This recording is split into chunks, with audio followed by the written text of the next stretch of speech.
the first thing that we're going to do, I'm just going back over this so that you've got reference material, right? So when I'm here like this and I'm underneath somebody, so someone's mounted on me, they're starting to try and walk into my armpits, yeah? So rather than try and fight them, yeah, what I have to do is move with the person. So learning to move without extending your legs too far, yeah, like this. So my feet are in, and now I'm going to walk on my shoulders, and my feet are always connected to the floor. Because if I lift a foot, then I'm going to lose control, and the person who's on top of me, leaning on me, as soon as I take my foot off and my hip falls in that hole, their weight's going to sit there, and now I can't get out of that hole. So as they're on top of me, trying to walk their knees into my armpits, my job is to stay connected to them and walk with them, like this. So learning to move and have your body connected like this, so that the whole thing works as a unit, not like your foot moves or your shoulder moves, but my foot is moving my shoulder, and my leg is not getting long like that. Because then I'm tempted to pick it up and put it where it was, and as soon as I pick it up, then I fall into that hole again, right? Okay, so, for example here, Rain's music going, so you can jump in the mouth here like this. We'll turn around this way because the light's better from that side. There we go, here like this. So this is what I'm talking about, I'm here like this. So typically people put their, and I'll do it wrong first, right? So you put your hands on the ground and you're determined to walk up into my armpits. So look here, see, I end up here like this, and this is not where I want to be, right? Go back. That's because I didn't yield.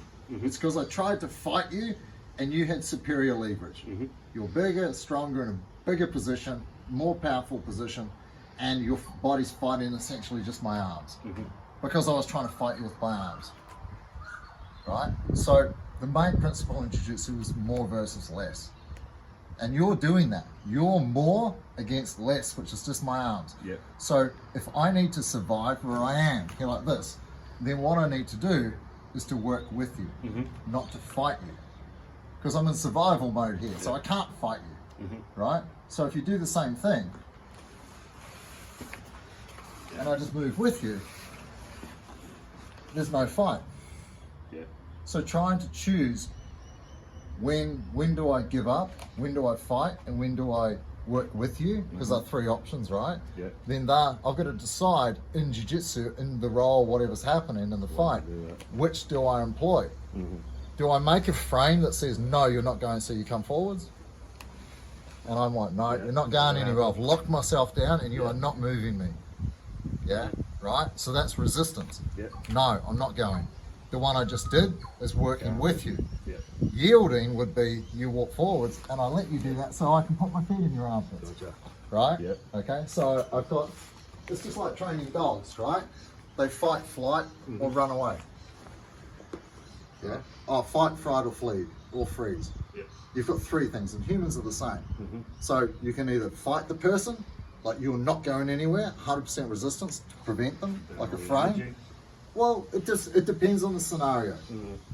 Like even if I'm in the mount and someone bridges me, I go, no, that's still a form of that.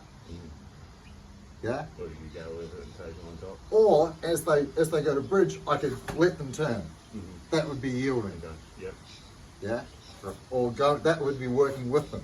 If I'm yielding and I have a hand on the collar and he rolls me over, I let him do it so I can choke him.